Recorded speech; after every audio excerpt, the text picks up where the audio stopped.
Hello and welcome to the Meme Show. I am the host, Chuck that Estos. And today presenting to the Meme Show is the Attacker Get Rabies Druid. In short, this is an attacker take damage build which relies on Rabies to clean up your mess. Normally to use Rabies you want to hit a monsters and let it spread to the pack as you run past them to hit the next pack to spread it. Here, we do things differently. First, stack up Feral Rage by attacking monsters and remember to keep it up at all times.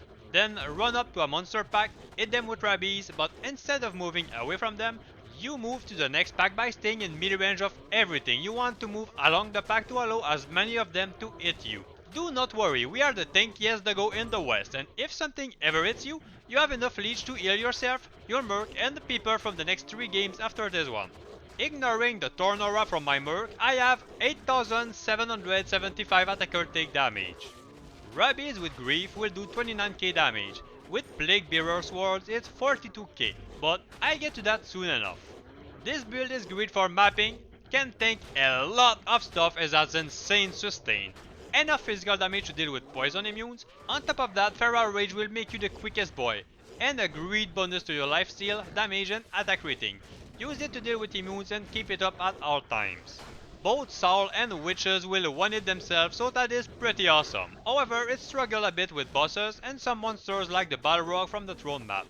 Anything with a ton of health and that doesn't attack you directly is going to be a pain to deal with. And the Balrog use Inferno, which is fucking annoying. Considering the Throne map is not a great one for this build because it can spawn with 3 mages, I still managed to clear it in 11 minutes and 20 seconds at 289 density. My stats are enough strength and dex for gear, and everything else into vitality. Also, the less points into dex the better, you really don't want to start blocking with that shields, as the block frames for wolves are pretty bad. I put 20 points into Spirit of Barbs, Poison Vine, Rabies, Lycanthropy, and Feral Rage, with the remaining points into Werewolf for the bonus attack speed. For my main weapon, Grief Runeward is the best option. Poison Pierce is absolutely insane, even at the cost of 13k extra poison damage. Yes, you hear that right.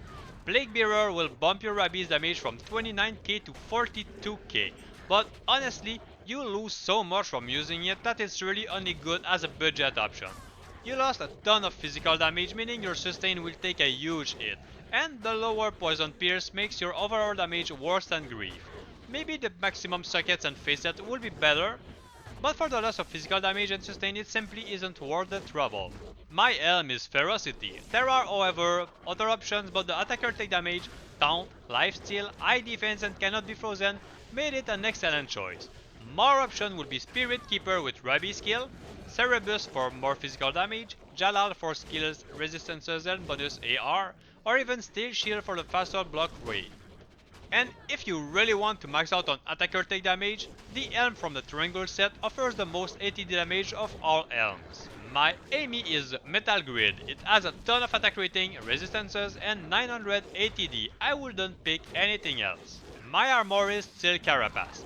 Again, there is no better choice here. I wish Gladiator's Bane will give as much ATD because the critical strike will be awesome. The best shield is Spike Thorn. Great PDR and the best ATD out there of any shields, no better choice, just use it.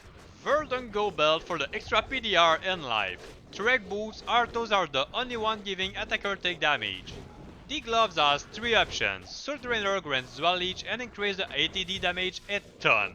Train Gloves provides extra poison damage and cold resist if you need it. Otherwise, Venom Grip also grants poison damage with life leech and crushing blow instead. As for the rings, if you need more attack rating, I suggest using 1 Raven Frost with an AR corruption. Otherwise, you can go with 2 Carrion rings, life leech and more ATD. Here, I am also using some pre-buff gear to boost my Spirit of Barbs as much as I can. So, on swap I have Mengson Staff, and I keep these items in my queue. Arak, 2 1-skill rings, Maras, and Spirit Keeper with skills to Spirit of Barbs.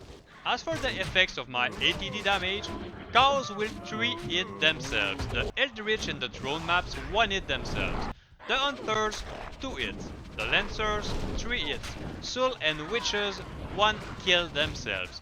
Obviously I ain't going to list all monsters, but you get the idea, it's pretty fucking good.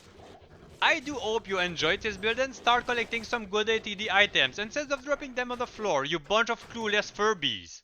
With love, see you next time, and take care. By the way, I'm pretty excited. I have a new family member joining my family. Meet Miska, a cute 2 years old Alaskan dog that is 100% deaf. Yup, you heard that right, but she hasn't. So needless to say, my time for creating content is going to drop considerably. However, I will do my very best to post a video at least once a week if I can, instead of twice. I hope you understand. Thank you and bye bye.